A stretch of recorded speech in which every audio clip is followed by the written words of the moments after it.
Like, where's the money? There are still people who were in that store that day who faced eviction a month later because they couldn't go to work. There are still family members figuring out how to pay their rent. Meanwhile, we have all this money coming through our community and we can't find it. We really have to get us together about what we want, because I can't have 55 people saying I want all this. We have to come together. And I know people, as I've been walking today, have said, well, why can't all the black candidates get together? Well, unfortunately, people are started out here campaigning, and I know if I were to say I'm stopping out, the people that have supported me all this time would be really upset, and I understand that.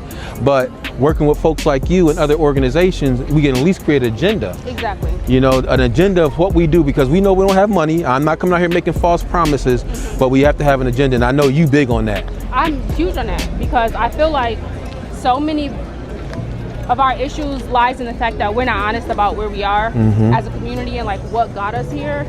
And I feel like having that conversation will force us to come to grips with what we actually need as a community. We all have individual needs, obviously, and that's why we tell people to vote to your own, you know, needs. But at the end of the day, we are a community. We are a collective people. Naturally, we are designed to be that way, you know, to depend on one another. So I'm just excited about the opportunity to start a new day in our community and to be on the same page about what we need to have transparent leadership.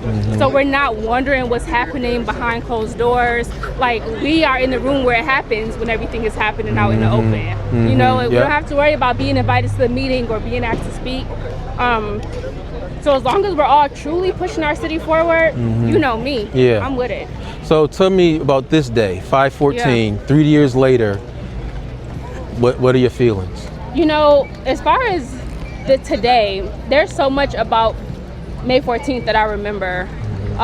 Like, I remember coming out here before anything hit the news and watching them put the caution tape around and being here while people found out that their family members were in the store and not knowing if they were okay or not. I remember the tale of two cities. You know, we had Porch Fest happening in Elmwood Village. There was a Justin Bieber concert downtown, while people in this community were like on their knees weeping. But I remember that we pulled together and that we fed each other. And in black communities, we know food says a lot. If I feed you, I love you. So I know that we showed up for each other, and I just hope that we can continue to find inspiration in that willingness to pull together, and not only pull together when things are going bad, but make it a part of our culture. And when you talk about that, because I know that's a big conversation about us pulling together, how do you see that happening, or what things need to happen for it to happen? I feel like, number one, we have to get out of identity politics. It doesn't matter who is a elected official. It doesn't matter who has a platform. It doesn't matter if you have an executive director position at a nonprofit. Like, none of that matters. We need to meet each other in the same place as people from this community who are ready to reimagine the way it functions for us. So I think that's where it starts. It starts with everybody throwing their egos and titles and positions out of the door and coming together as brothers and sisters who are sharing space and who need each other to be safe and to have progress. And then I think we have to be honest about where we are, about what put us in this position. And then the things that we say we need to happen for us to feel safe and whole moving forward, they have to happen. Like, we can't keep having these meetings and conversations just so we can hear our own voices, and we're preaching to the choir. We're talking to the same people every single time. Like, we got to really be about it. Some of us have been talking about this for years, and we're tired of talking. So we're ready for real action, real change, and we're tired of begging for it. Now, this is Jillian Hanesworth, Emmy Award winner, and somebody who's a community advocate, a young person that has a very strong voice. And we need to hear these voices. We cannot continue to put them to the side as if we know it all, because if we look at this community over the last 20 years, we don't know anything because we're still in the same spot. Exactly. And I'm looking at these two young men. These are nephews? Yes, my nephews. Your nephews. What are we giving them? What are we leaving to them? It doesn't seem like anything at this point in time. But having your leadership and having those young voices, I really think it creates an energy that we really need. Like even Mark, We need that energy. People want to mute us and say, oh, you don't matter. We do matter. And when we come together, as you said, when we come together on one accord and an agenda for our community, we can make change. Right. Like you said, the backdoor deals and all that stuff that you hear about after the fact. Right. We like don't, even me as a council care about member, that no more. I hear about stuff later. You know, it happens in the city, but we hear about it later, and that's not good for me. It's not good for the community. Right. You know? And it's exhausting. Yeah. And it makes people stop wanting more. It makes people think that this is just how it is. Like a lot of what's happening in our neighborhoods, one thing that I say, this is our 3rd year coming out here and showing our respects, but this is not normal. And like, we can't force ourselves to live in a city or in a world where this right here is normal, because it's not. Like, it can never be. Mark, I want to bring you in, brother. Now, you were directly affected by 514. And you ain't just standing around, brother. You out here doing stuff, using your platform. Tell me, what is it going to take for us to make change that you can see? I mean, we have to stop being taken advantage of and being okay with it. You know, I just got done speaking at ECC earlier today, basically telling how black trauma, black fragility is the American way, is the American pastime, because that makes us money.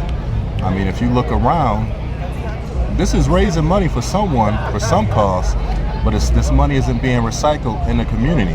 When you see these Choose Love, End Hate, Stop Racism shirts, this is being marketed to our people that experience this racism, that experience this crazy, deranged man from idiotic parents who didn't get him help come here and kill 10 people. All of this is making people money, and it's not our people. And you can easily see it. You know, once again, the famous stat pretty much everybody on the east side probably knows, 80% of all black residents live east of the main street.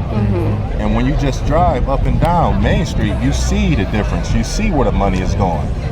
And if I could just add, even when we talk about moving forward and healing from May 14th, like, where's the money?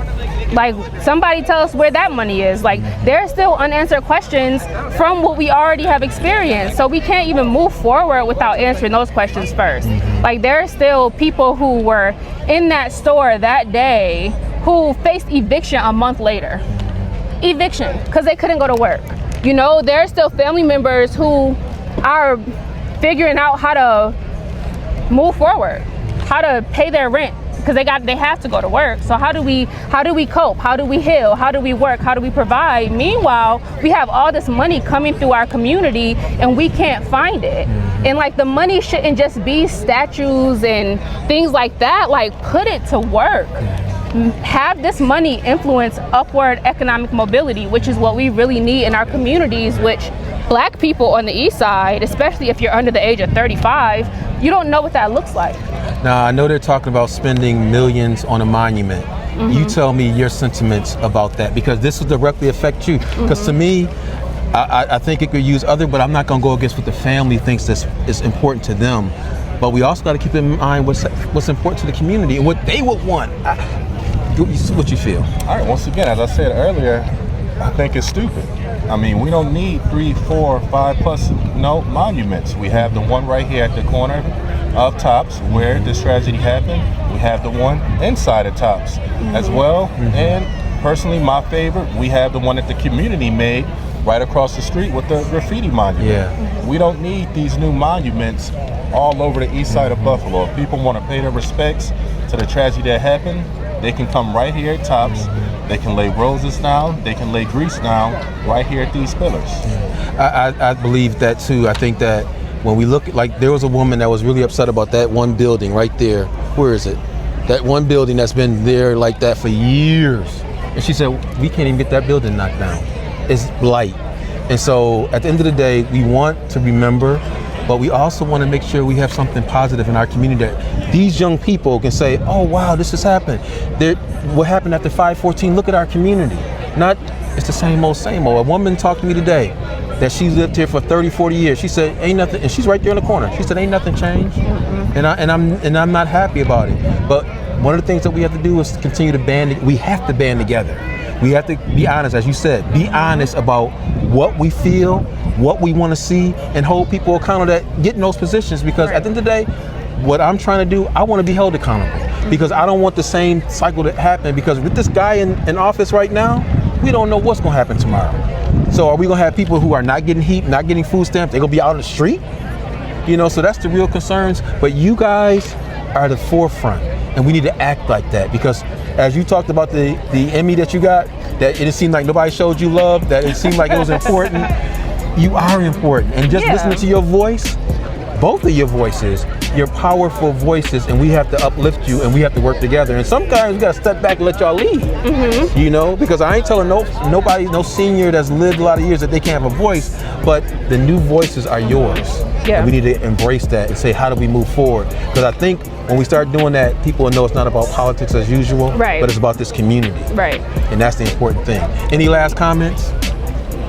Follow Agents for Advocacy, Facebook, Instagram, LinkedIn, and don't get caught into the BS of today, because we all know come the 15th, 16th, 17th, all of this will be forgotten. And the festivities won't start like this again to the end of April, and it'll be the same old, same old. Real talk.